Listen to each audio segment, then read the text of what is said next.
One month after my daughter's wedding, the photographer called me and whispered, "Sir, I noticed something terrible in the photos. Come immediately alone and don't say anything to your daughter." Before we continue, please subscribe to the channel and let us know where you are listening in the comments. The phone rang just as I set down my coffee.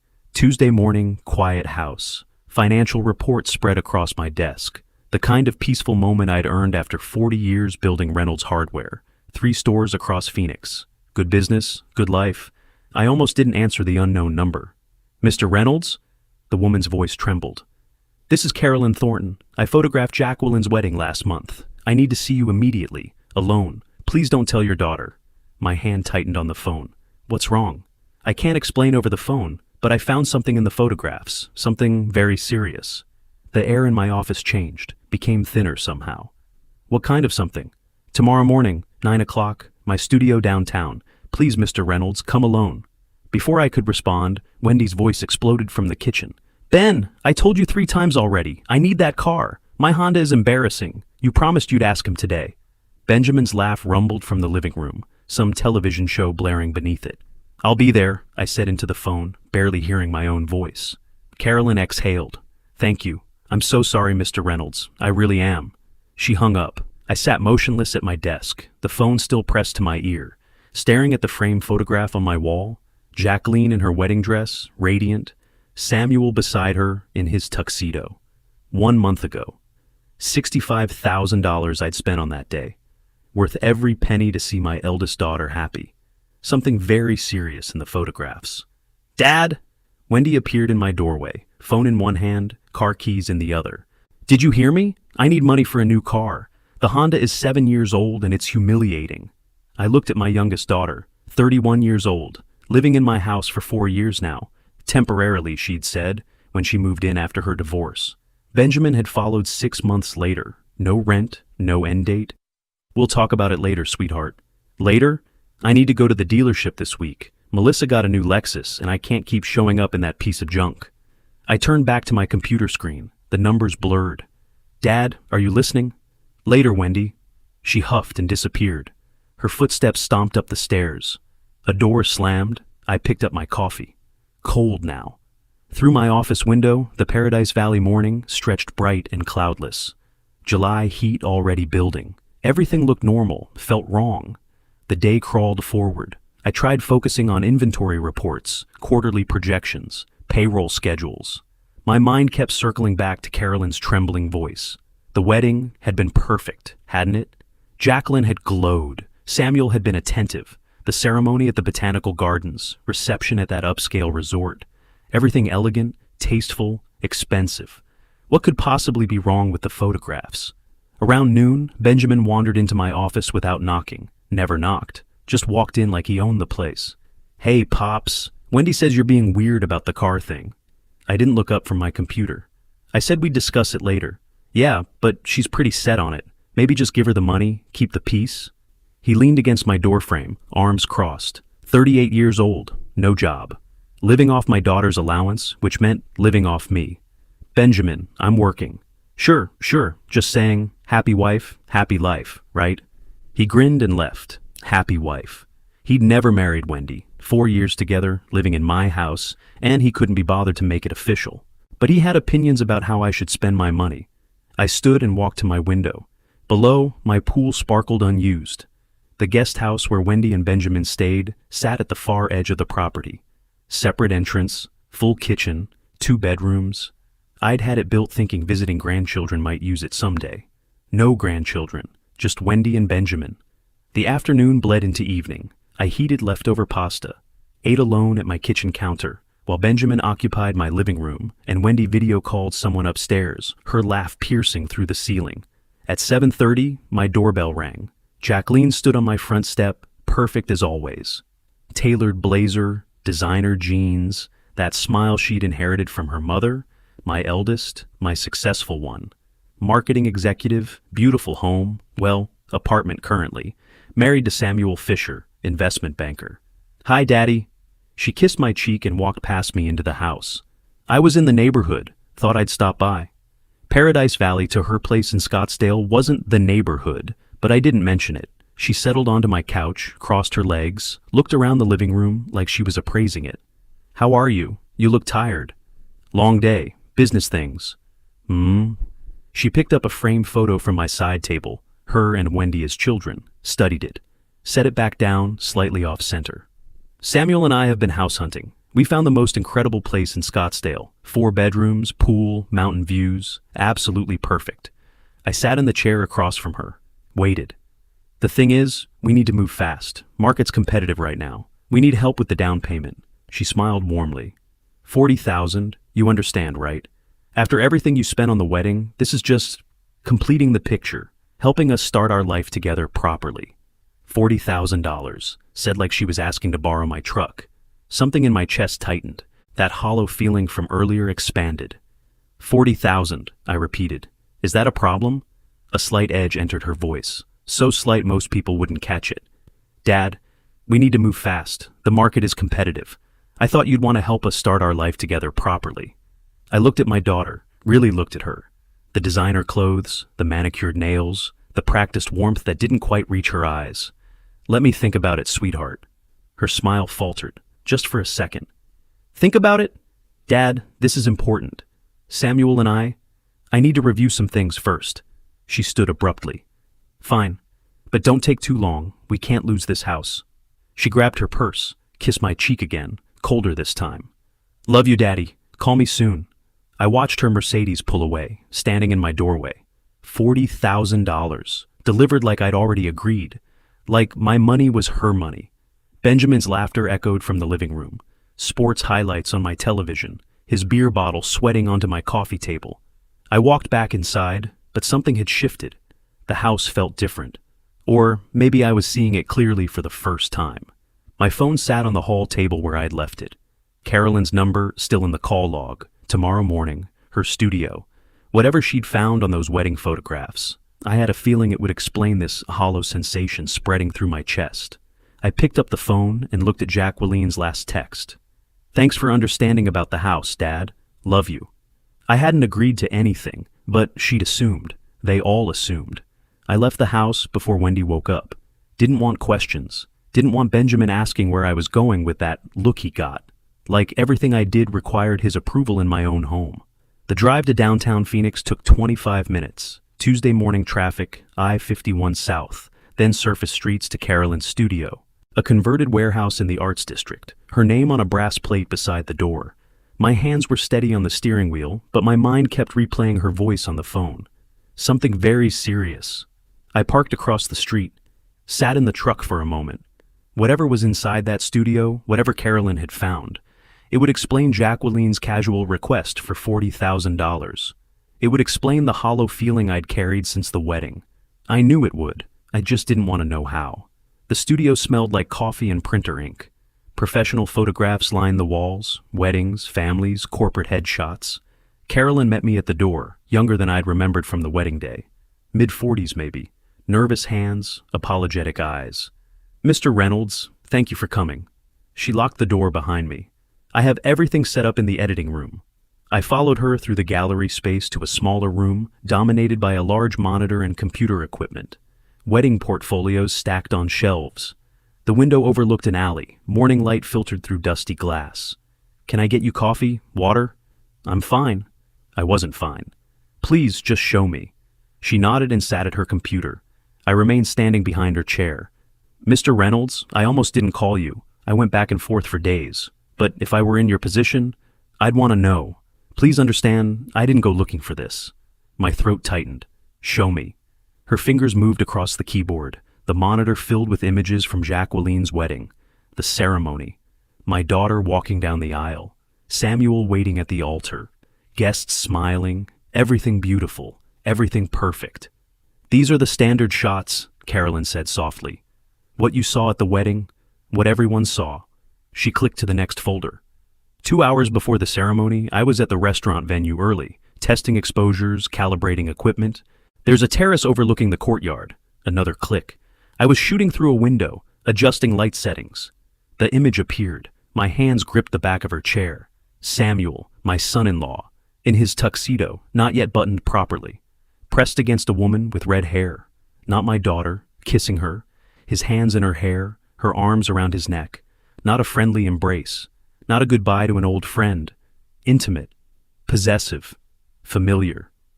How long before the ceremony? My voice sounded far away. You're certain about the time?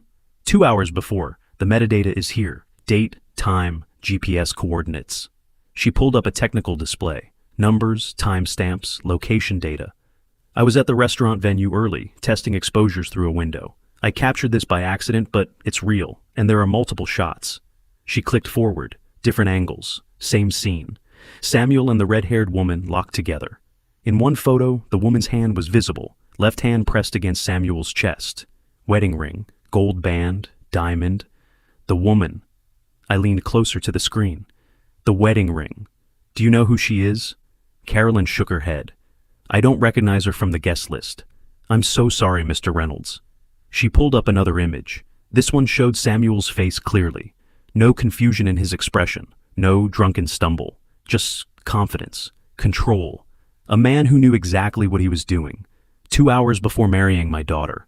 I straightened slowly. My knees felt weak. The room tilted slightly, then righted itself. Can you prove the timing? Absolutely prove it? Yes. Carolyn opened another window, showed me technical data I barely understood.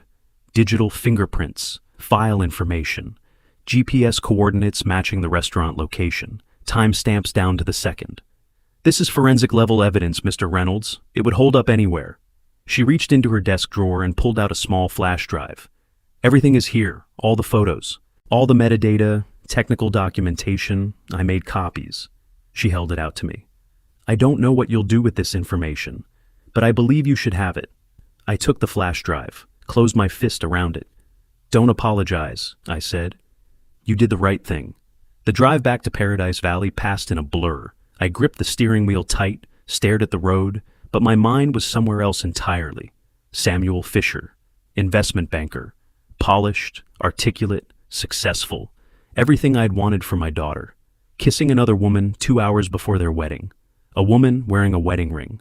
Not a mistake, not cold feet, calculated, deliberate. Why marry Jacqueline at all? The question circled my thoughts like a vulture.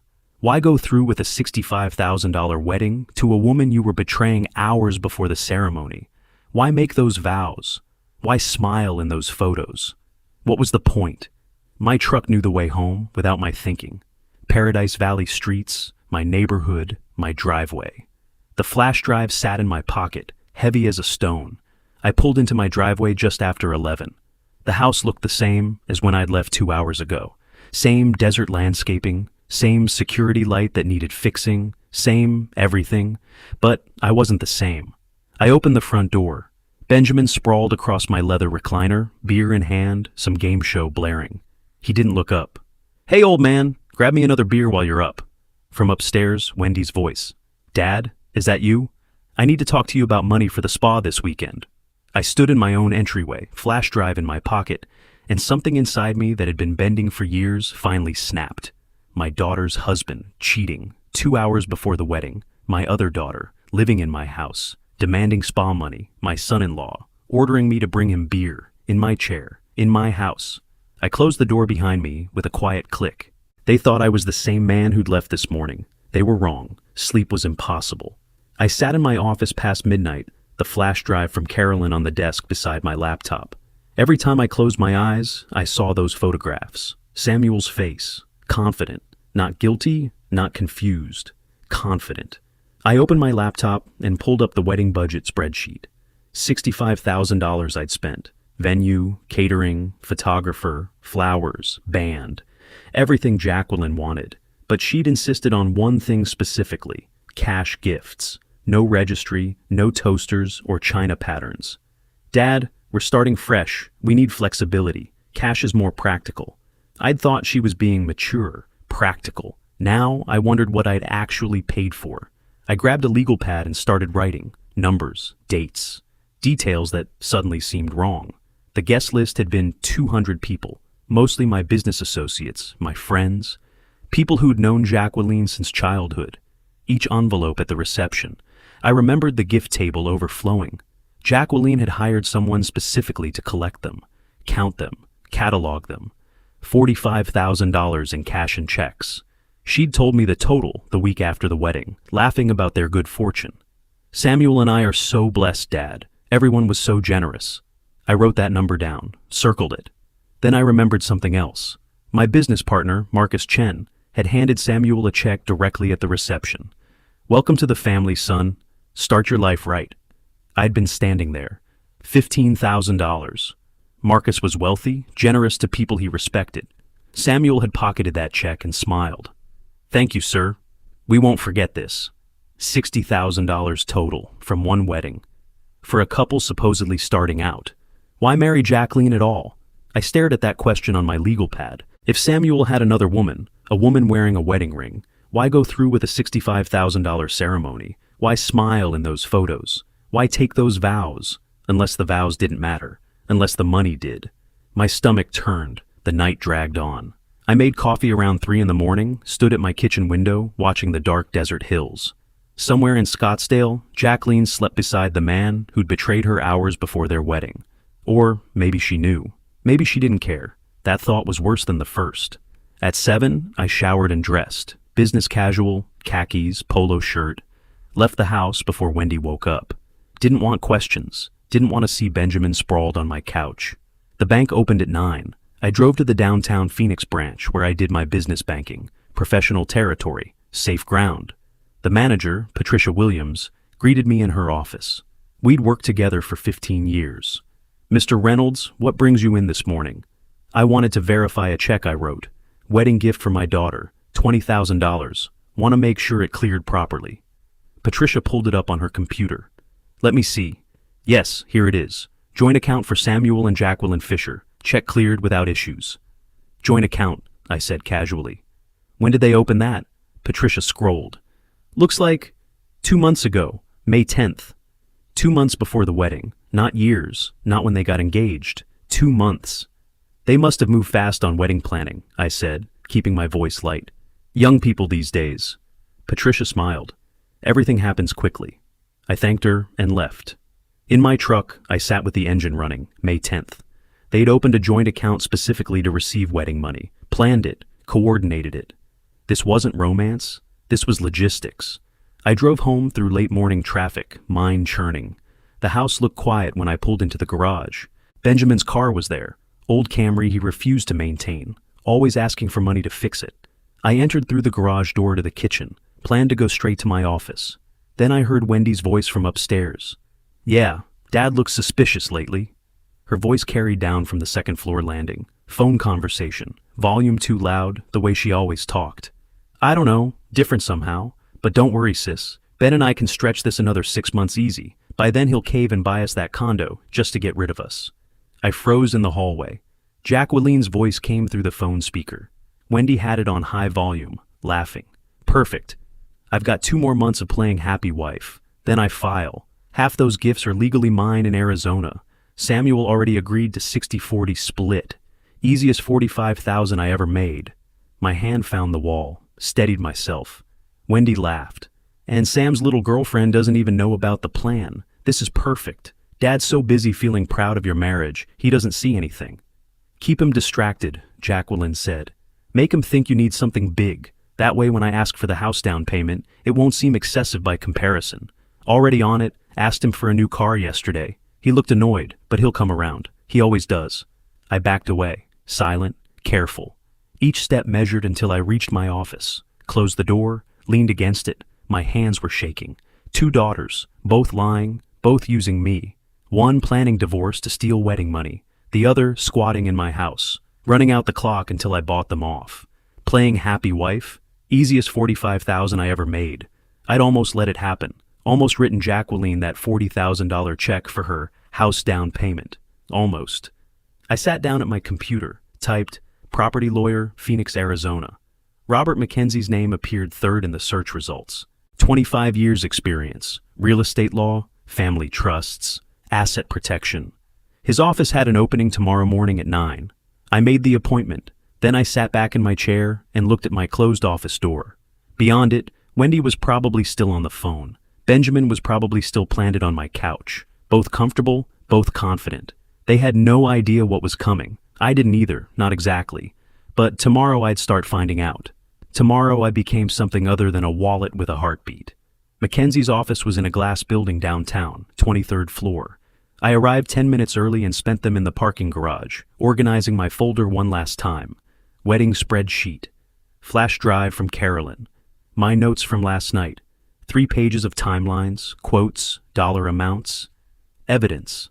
The elevator ride up felt longer than it was. I'd made business decisions for 40 years, negotiated supplier contracts, handled employee disputes, weathered economic downturns. This shouldn't feel different, but it did. This was my family, my daughters.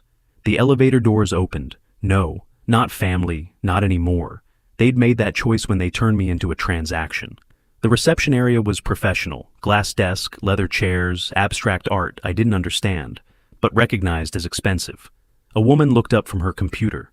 "Mr. Reynolds, Mr. Mackenzie is ready for you." His office had floor-to-ceiling windows overlooking Phoenix, mahogany desk, law books lining one wall, diplomas and bar certificates in frames. Robert Mackenzie stood as I entered, 50s, gray at the temples, firm handshake. "Mr. Reynolds, please have a seat. Can I offer you coffee?" "Yes, black." He poured from a carafe on the credenza, handed me a ceramic mug, settled behind his desk. "I reviewed your intake form. You mentioned property issues and family matters. Tell me what's happening. Start wherever makes sense to you." I placed my manila folder on his desk, opened it methodically. "A month ago, I paid for my daughter's wedding. $65,000. 3 days ago, the photographer showed me pictures of my son-in-law with another woman, 2 hours before the ceremony. Yesterday, I discovered my daughters planned this. The marriage was a scam to collect cash gifts and split them." Mackenzie's pen paused over his legal pad.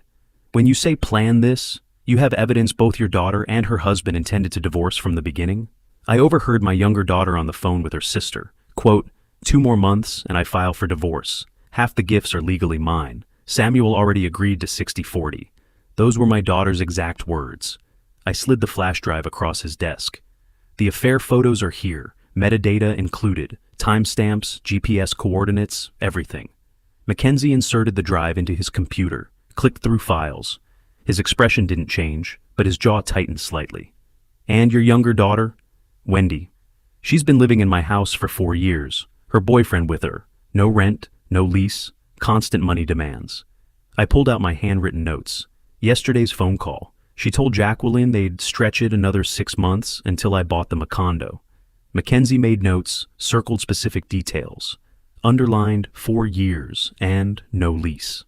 "Mr. Reynolds, in Arizona, property law is very clear. Your house is your property. If there's no written rental agreement, and you've indicated there isn't, you have the right to begin eviction proceedings. The standard timeline is 30 days after written notice." "And my younger daughter, her boyfriend? They've lived there 4 years without paying rent. Can they fight this?" "Not successfully. Without a lease, they're essentially guests who've overstayed. Arizona law protects property owners. The 30-day notice is a courtesy, not a negotiation." Something loosened in my chest. A courtesy, not a negotiation. Mackenzie pulled a thick book from his shelf. Arizona Property Code. Opened to a flagged section, turned it so I could read. I leaned forward, scanned the legal text. Residential tenancy requirements. Notice periods, eviction procedures. "It's straightforward," Mackenzie said. "We draft a formal notice. You serve it personally or via certified mail. They have 30 days to vacate. If they refuse, we file with the court for removal. Given the lack of any rental agreement, judges rule quickly on these cases."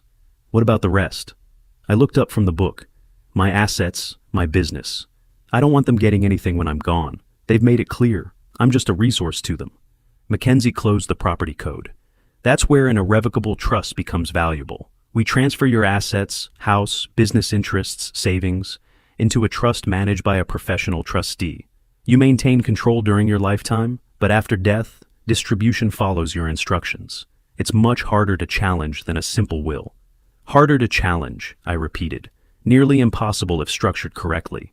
A will can be contested. People claim undue influence, mental incompetence, all sorts of arguments. A properly executed irrevocable trust, established while you're clearly competent and acting freely, that's a different legal standard entirely."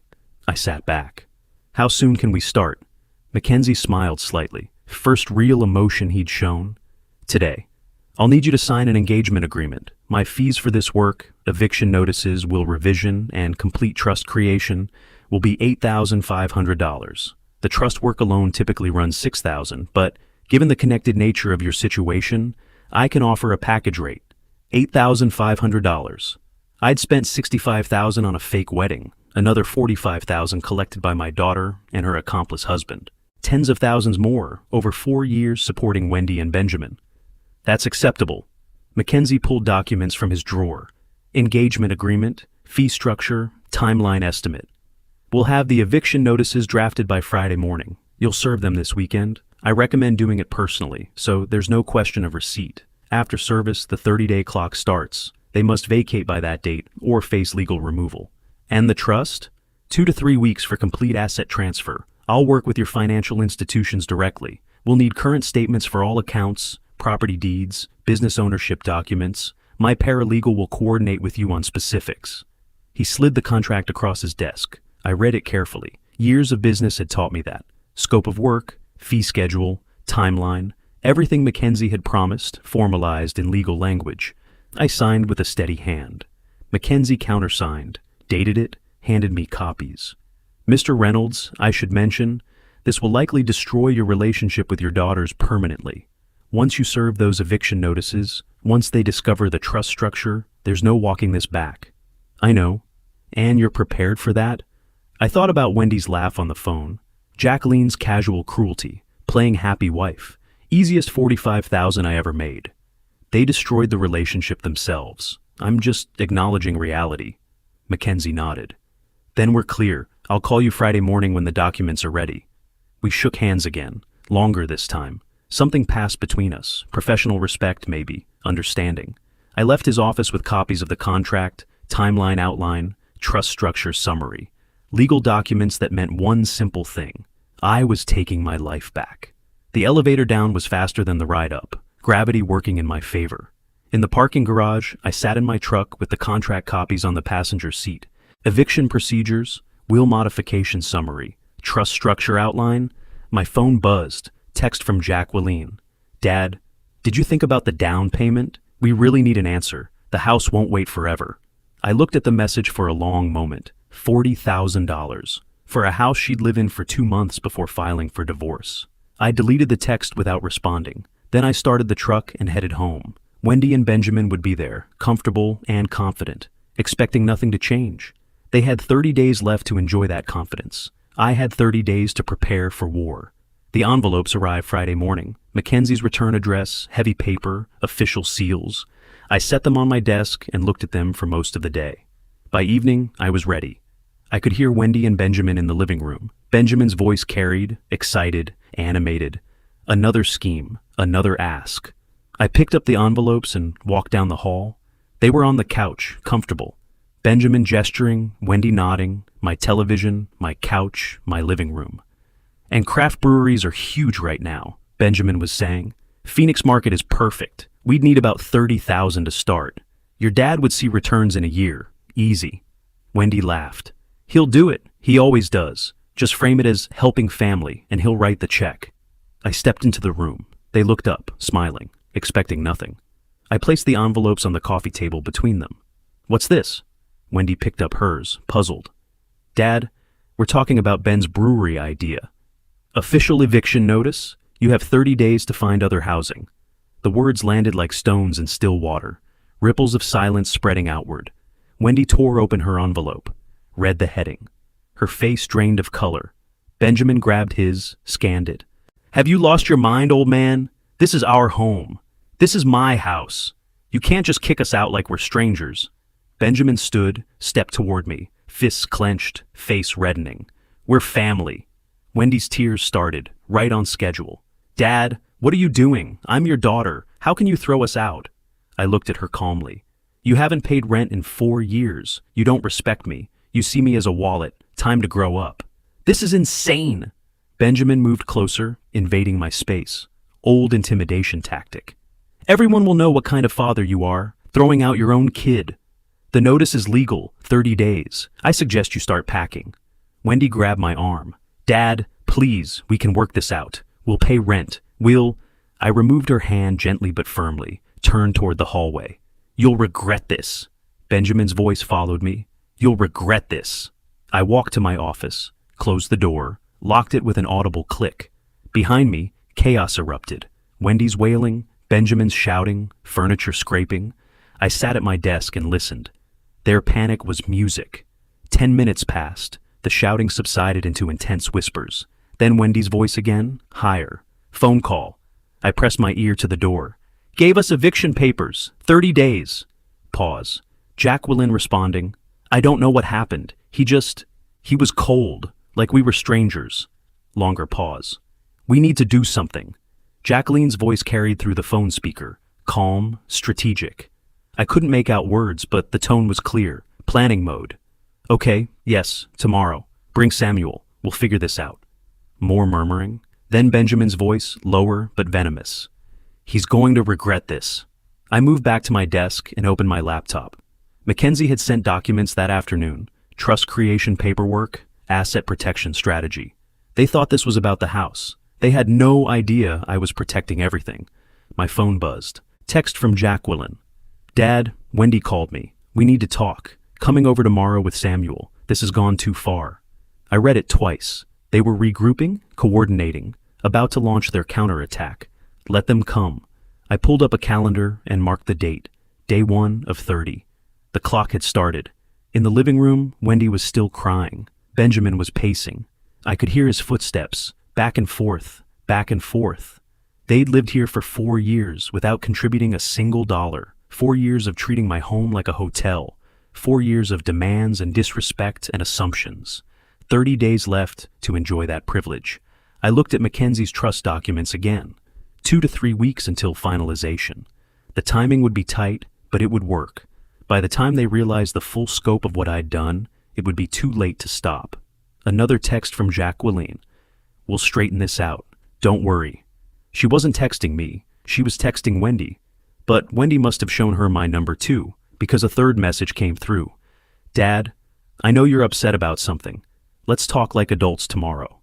Talk like adults. The woman planning to divorce her husband in 2 months to steal wedding gifts wanted to talk like adults. I turned off my phone. Tomorrow they'd come with their performance. Concerned daughter, diplomatic son-in-law, reasoned arguments, emotional manipulation. I'd seen the documentary already. I knew how it ended. Outside my office door, the house finally went quiet. Wendy and Benjamin had probably gone upstairs to strategize, or cry, or drink. I didn't care which.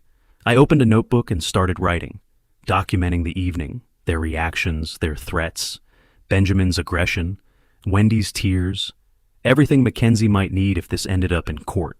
The pen moved steadily across the page, factual, detailed, dispassionate. Somewhere during the 4th year of their residence, I'd stopped being a father and become an ATM. Now I was neither. I was a property owner exercising his legal rights, and I had 29 days left to prepare for whatever came next. Saturday morning, I came downstairs to find Wendy in her bathrobe, sprawled across the couch. "Dad." Her voice was weak, theatrical. "I can't get up. My heart is racing. The stress from this eviction, I think you should call a doctor." Benjamin hovered nearby, arms crossed, protective stance, both watching for my reaction. I walked past them to the kitchen. "There's cold medicine in the cabinet," I said, without stopping. Behind me, silence. Then Wendy's frustrated exhale. I poured coffee and carried it to my office. Closed the door. Sunday afternoon, Benjamin found me in the garage, blocked the doorway with his body. "You know what people will say, right?" Aggressive tone, face too close to mine. "That you threw out your own daughter, your pregnant daughter." Wendy wasn't pregnant, just another lie. "Your business partners, your church friends, they'll all know what kind of man you really are." I checked my watch. "The eviction is legal. You have 26 days left. Now move." He didn't. We stood there for 10 seconds. 20. His jaw working, fists clenched. Finally, he stepped aside. I got in my truck and drove to the hardware store. Stayed there for 3 hours, reviewing inventory, talking to managers, being anywhere but home. When I returned that evening, an envelope sat on my kitchen counter. Handwritten heading, "Proposal." I opened it. Benjamin's handwriting, itemized list. Investment opportunity, craft brewery partnership. Initial capital required, $50,000. Terms, Wendy and Benjamin remain in residence, pay nominal rent, $500 month, repay investment within 5 years. 50,000, up from the 30 he'd mentioned Friday night. Desperation inflating the numbers. I read the whole thing, 2 pages. Financial projections pulled from nowhere, promises of returns, guarantees of family harmony. At the bottom, this solves everything. We stay, you profit, family stays together. I folded it, walked to the living room where they sat waiting, and handed it back. No. Wendy's face crumpled. Dad, we're trying to compromise. No, I repeated, and returned to my office with my dinner. Through the wall, I heard their frustrated whispers, accusations, disbelief, the sound of dishes slamming. Monday and Tuesday passed similarly. Wendy alternated between tears and silence. Benjamin oscillated between threats and bargaining. I maintained my routine, work, home, office, meals alone. Their presence became background noise. Wednesday evening, Jacqueline arrived. She'd called that afternoon. Dad, we're coming over for dinner, Samuel and I. We need to talk as a family. Not a request, an announcement. They arrived at 6. Jacqueline carried grocery bags. We're cooking tonight. You work too hard. Samuel smiled, firm handshake. Horace, hope you don't mind us just showing up. Jacqueline was worried. Family should support each other through difficult times. They took over my kitchen. Jacqueline chopped vegetables. Samuel set the table. Wendy emerged from upstairs, makeup perfect, no sign of her illness. Benjamin appeared, freshly showered, playing the reasonable adult. An intervention, carefully staged. We sat for the meal they had prepared. Chicken, rice, salad, nice presentation.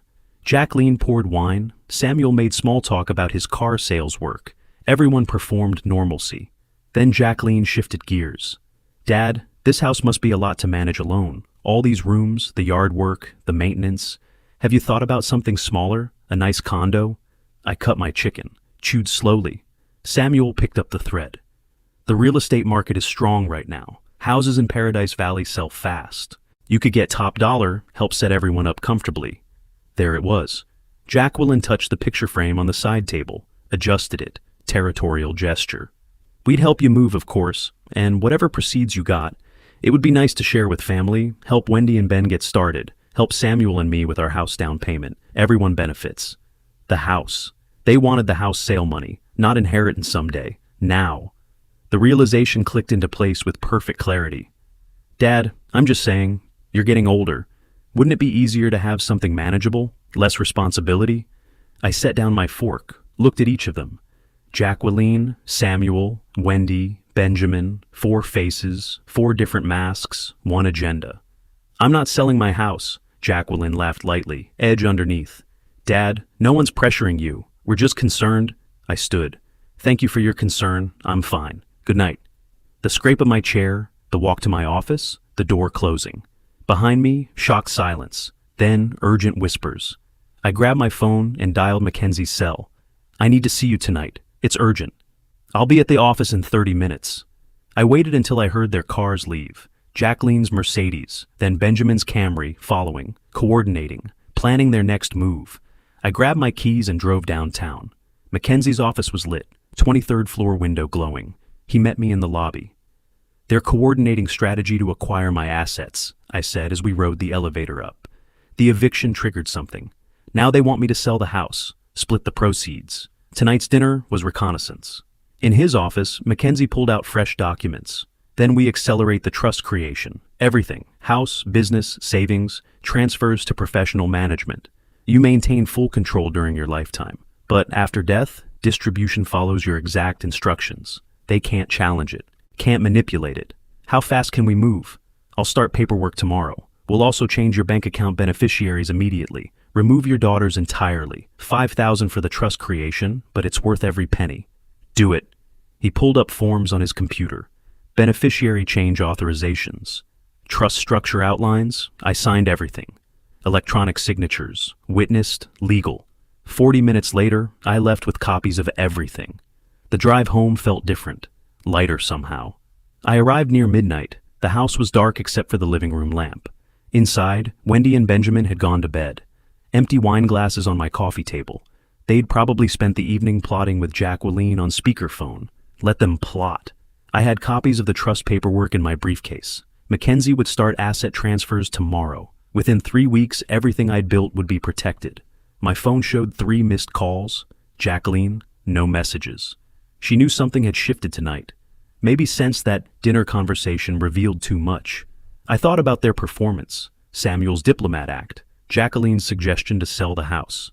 Everyone benefits, everyone except me. They'd miscalculated, thought I was a weak old man they could manipulate into surrendering my life's work. I was done being weak. 26 days until Wendy and Benjamin left, 3 weeks until the trust was finalized. They had that long to enjoy feeling like they still had leverage. I had that long to make sure they'd never manipulate me again.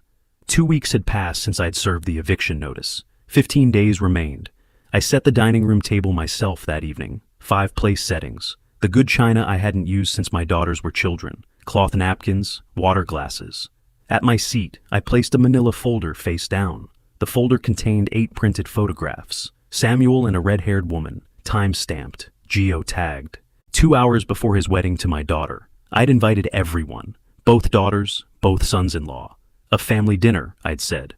They arrived separately. Jacqueline and Samuel first, 15 minutes early. I heard them in the living room, whispered conversation with Wendy and Benjamin, coordinating, planning their approach. I called them to the table. The tension was immediate. They sat, exchanged glances, waited. I served roasted chicken and vegetables. Simple meal, nothing elaborate. This wasn't about hospitality. We ate in near silence for 10 minutes, forks scraping plates, water glasses lifted, the sound of forced normalcy. Then Jacqueline started.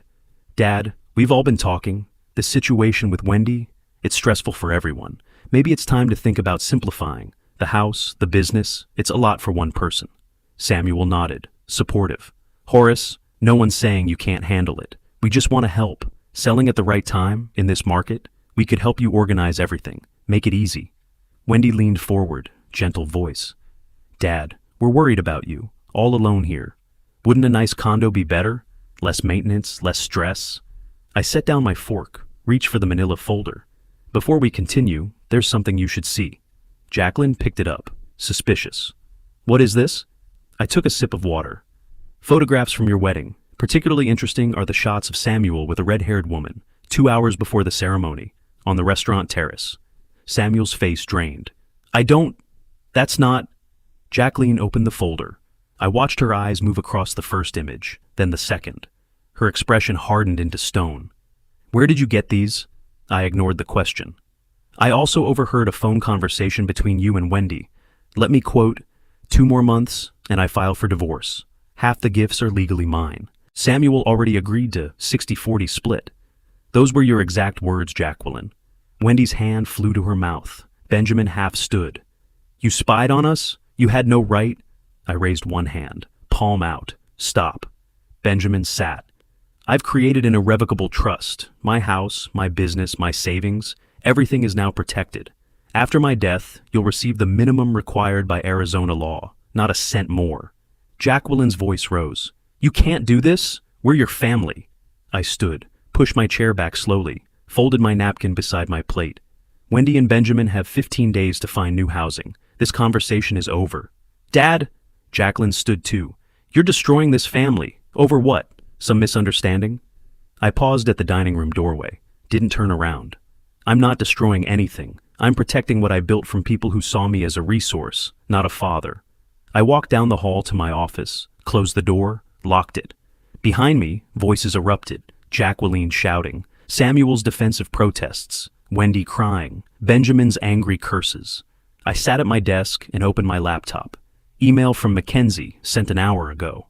Trust documents ready for final signature. Can you come in tomorrow morning? I typed back, 9 a.m. From the dining room, the argument continued. Jacqueline demanding I come out. Benjamin threatening to break down the door, empty threat. Wendy's sobs carrying down the hallway. They could argue all night. It wouldn't change anything. The photos were on the table. The truth was spoken. The trust was nearly complete. 15 days until Wendy and Benjamin left my house. However long it took for Jacqueline and Samuel's fraudulent marriage to collapse on its own. I'd spent 2 weeks watching them manipulate, scheme, coordinate. Watching them treat my home like their playground and my wallet like their property. Now they knew I'd been watching back, and I'd already won. Mackenzie's office at 9 the next morning. Jennifer Chan was already there, a specialist in estate planning he'd brought in to finalize the trust. Mr. Reynolds? She shook my hand. 50, professional, efficient. Papers spread across the conference table like a legal fortress. Everything's ready for your signature. I sat down and started signing, page after page. Initials here, full signature there, transfer of primary residence, business interests, bank accounts, investment portfolios, all moving into the irrevocable trust structure. This transfers your house to trust management, Jennifer explained. Upon your death, distribution follows these instructions. Minimum legal requirement to immediate family, remainder to the charities you selected. And my daughters can't challenge this? They can try. Her voice was certain. But irrevocable trusts are extremely difficult to overturn. This is as protected as assets can be. I signed the final page. Done. 40 years of work. Protected. I drove home feeling lighter than I had in months. The next 13 days became a masterclass in psychological warfare. Day 2, I found my coffee maker shattered on the kitchen floor. Benjamin lounged at the table, newspaper spread in front of him. Oh, that, he shrugged. Slipped out of my hands this morning. Accidents happen. I swept up the glass without comment. 11 days, I said, tossing the pieces in the trash. Day 4, I heard Wendy talking to Mrs. Patterson over the back fence, our neighbor. I watched from the window. Wendy dabbed her eyes with tissue, dramatic gestures. He's throwing us out with nowhere to go. I don't know what's gotten into him. Mrs. Patterson looked uncomfortable. I'm sure you and your father will work things out, dear. I don't know. He's changed. It's like he's not the same person. I turned away from the window. Let her perform for the neighbors. It changed nothing. Day 7, Jacqueline arrived with a woman carrying a clipboard. Dad, this is Dr. Morrison. She's a psychologist. We thought it might help to talk. I remained standing, arms crossed. I didn't agree to any conversation. The woman smiled professionally. Mr. Reynolds, your daughter is concerned about recent behavioral changes. Sudden decisions, cutting off family. These can sometimes indicate underlying issues that... Stop. I looked at Jacqueline. Out, both of you, now. Dad, she's trying to help. If you just listen, this is my house. You're leaving. They left. Day 10, I came home from the store to find my office door slightly ajar. I always closed it completely. On my desk, the trust documents sat exactly where I had left them. Almost exactly. The corner was bent differently. Someone had looked through them. That evening, Wendy was quieter than usual. Benjamin kept glancing at her. They knew now. Really knew. The trust was real. The money was gone. Day 12, Wendy knocked on my office door. Afternoon. Benjamin wasn't with her. Dad, can we talk? Just us? I gestured to the chair. She sat, tissue already in hand, eyes red. I've been thinking about everything. You were right. About Ben, about how we've been living. He's not a good influence on me. I see that now. I waited. I've made terrible mistakes. I'm asking, begging for your forgiveness. Another chance. I could change. I could be the daughter you deserve. The performance was flawless. Trembling voice, vulnerable posture, leaning forward. Every manipulation technique in her arsenal. I let the silence stretch. Watched her. Really watched her. If you truly realized your mistakes, Wendy, you wouldn't have come here asking for forgiveness as a transaction. You'd have come without expecting anything in return. But you're asking for the house, for money, for me to change my mind about the trust. No, you want me to believe Benjamin corrupted you, that you're a victim.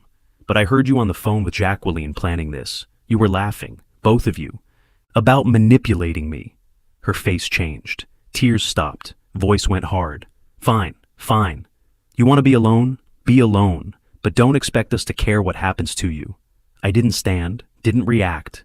8 days, Wendy. Start packing. She turned and walked out.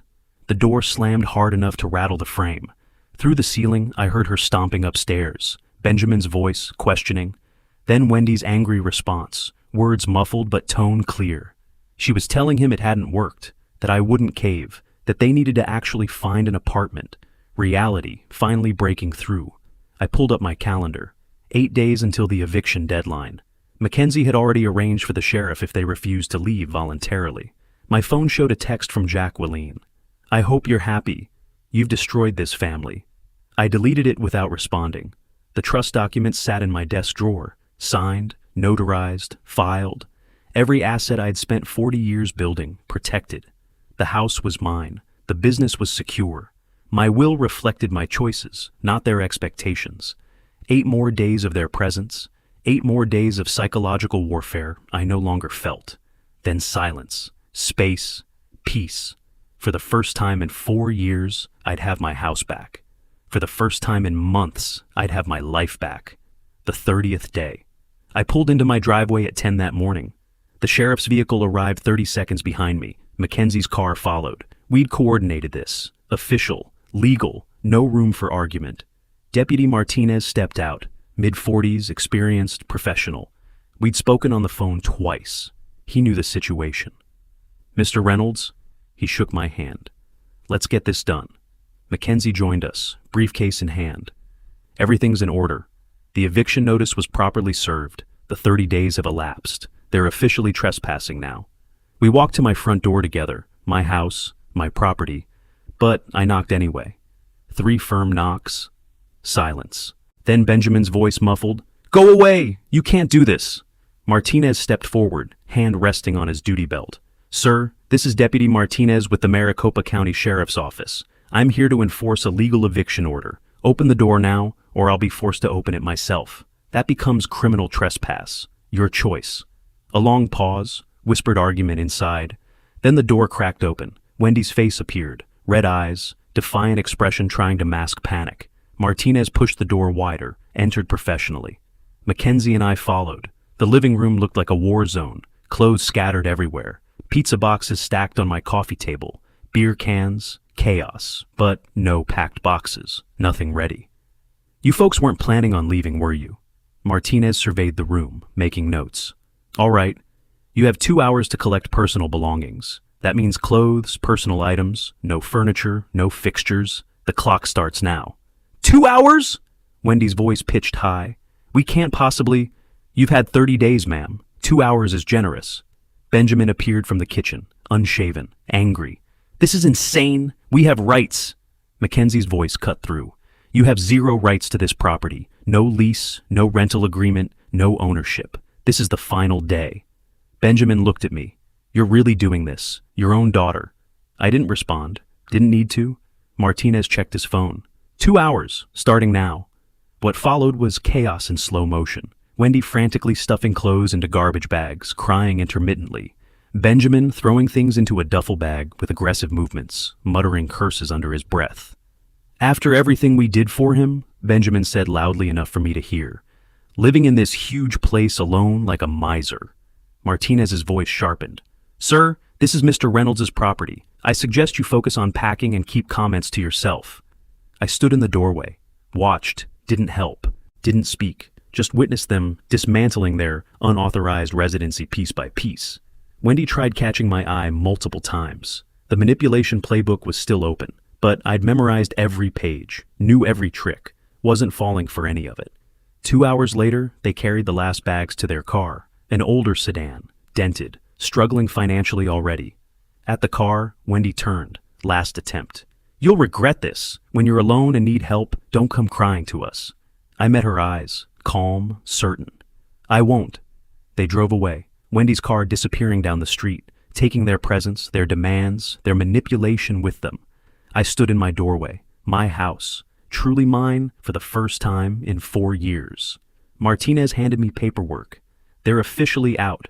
If they return without permission, call immediately. That's criminal trespass." "Thank you, Deputy." Mackenzie shook my hand. "Well done, Horace. Most people cave before this point. You held the line." After they left, I walked through the house slowly. Living room where Benjamin had sprawled. Kitchen where Wendy had demanded money.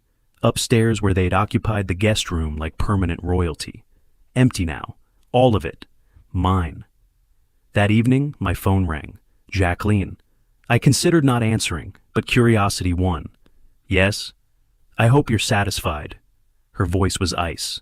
"You destroyed this family, everything we had. Was it worth it?" I looked at the family photo on the shelf. Old picture, different time, different people. "I didn't destroy the family, Jacqueline. I stopped letting it destroy me." Silence. Then her voice cracked slightly. "You've changed. I don't even know who you are anymore." I'm the same person. I just stopped pretending I didn't notice being used.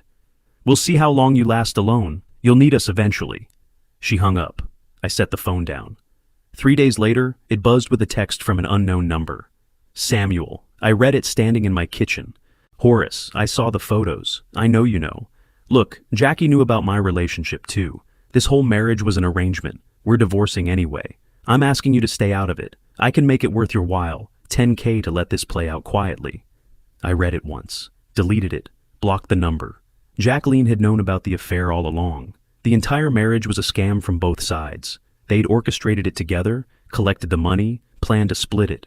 And now Samuel wanted to pay me to stay quiet. $10,000 to let their fraudulent divorce proceed smoothly.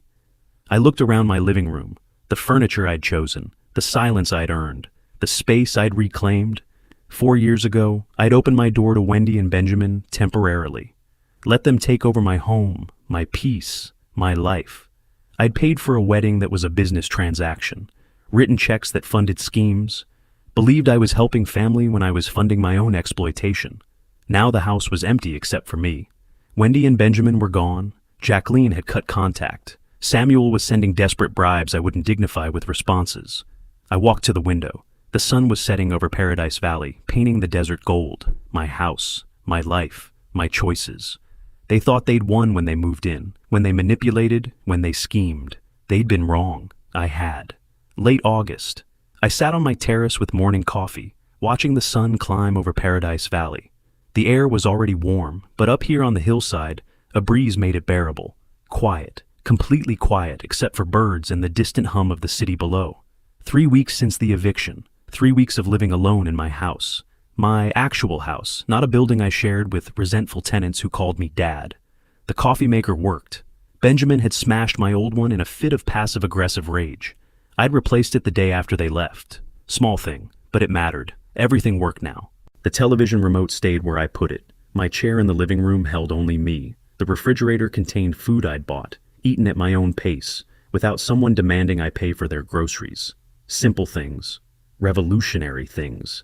Wendy had called twice this week. I'd let both go to voicemail, deleted the messages without listening.